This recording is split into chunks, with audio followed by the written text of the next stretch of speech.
मुझे बोलने का मौका देने के लिए आपका शुक्रिया अदा करती हूँ। आज हम यहाँ 75 साल पहले आज ही के दिन भारत छोड़ो आंदोलन की यादों को ताज़ा करने के लिए एकत्रित हुए। मुझे गर्व है कि मैं इस महान सदन में खड़ी होकर इंडियन नेशनल कांग्रेस के अनेक बहादुर महिला पुरुष कार्यकर्ताओं को श्रद्धांजलि दे रही हूँ, जिन्होंने इस आंदोलन में भाग लिया और हमारी आजादी के लिए बेमिसाल कुर्बानियां दी। 8 अगस्त 1942 को मुंबई में महात्मा गांधी के आह्वान पर अखिल भारतीय कांग्रेस कमेटी ने जवाहरलाल नेहरू द्वारा प्रस्तावित और सरदार पटेल द्वारा समर्थक संकल्प को स्वीकार किया, जिसमें अंग्रेजी हुकूमत से देश छोड़ने को कहा गया था। भारत छोड़ो, क्विट इंडिया। इस संकल्प के पारित होने के बाद महात्मा गांधी ने अपने भाषण के अंत में जो कहा, मैं उसे दोहरा रही हूँ। उनके शब्दों में मैंने कांग्रेस को प्रतिज्ञा दिलाई है कि कांग्रेस करे या मरे। इन शब्दों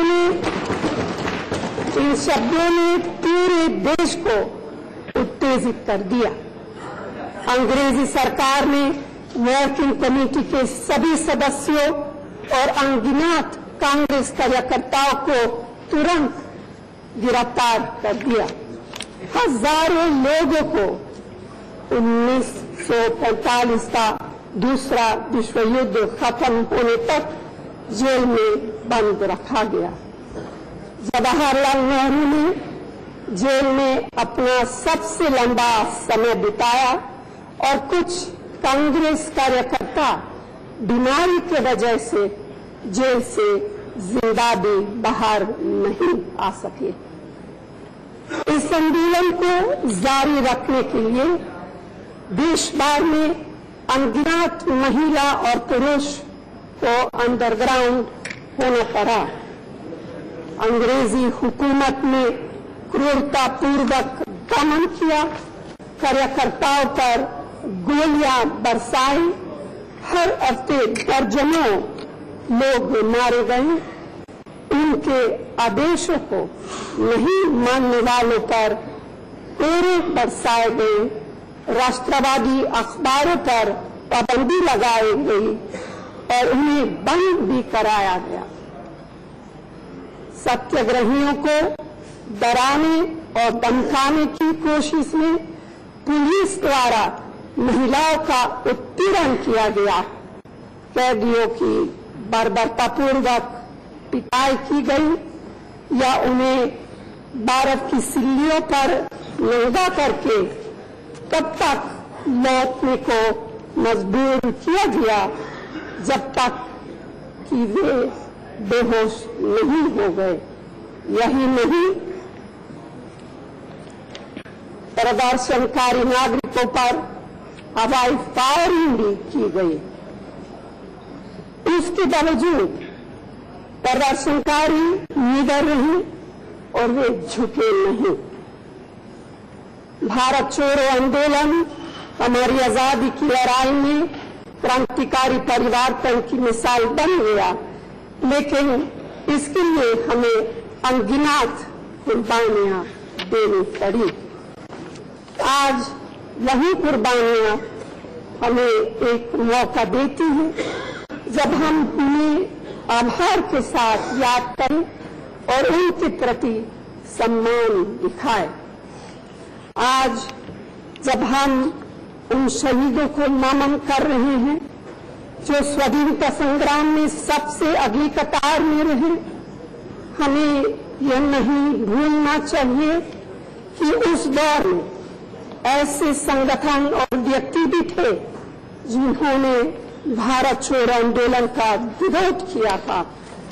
इन तत्वों का हमारे देश को आजादी दिलाने में कोई योगदान नहीं रहा। महोदया, मुझे लगता है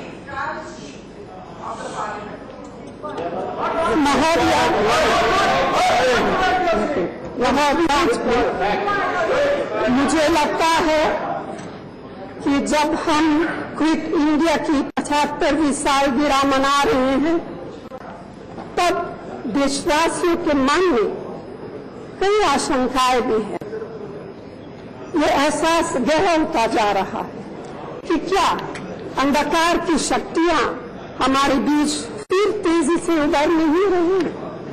क्या जहां आजादी का माहौल था वहां भय नहीं फैल रहा है? क्या जनतंत्र की उस बुनियाद को नष्ट करने की कोशिश नहीं हो रही है? जो विचारों की आजादी, स्वेच्छा की आजादी, आस्था और समानता की आजादी, सामाजिक न्याय की आजादी और जो कानून सम्मत व्यवस्था पर आधारित है। महोदया, भारत छोड़ो आंदोलन की सालगिरह का समारोह हम सबको इस बात की याद दिलाता है कि हम भारत के विचार को एक संकीर्ण मानसिकता वाले, विभाजनकारी और सांप्रदायिक सोच का कैदी न तो बनने दे सकते हैं, न ही बनने देंगे।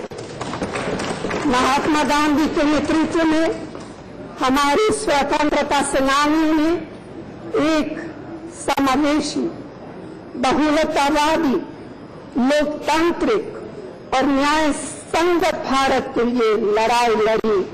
यह एक ऐसा विचार था जिसे उन्होंने हमारे संविधान में स्थापित किया।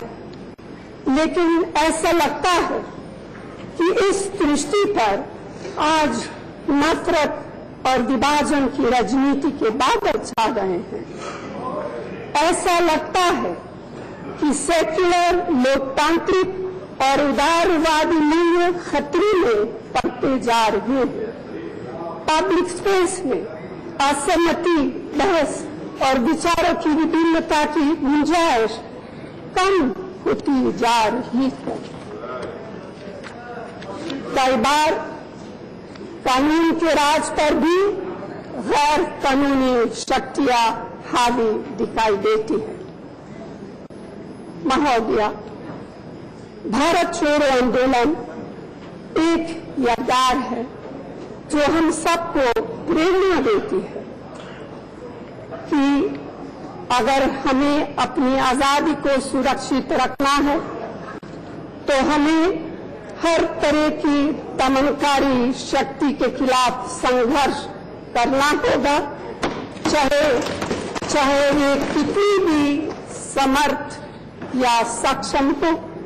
हमें आज भी उस भारत के लिए लड़ना है जिस भारत में हम विश्वास करते हैं, जो भारत हमें प्यारा है, जिस भारत में जन जन आजाद है और उसकी आजादी निर्विवाद है।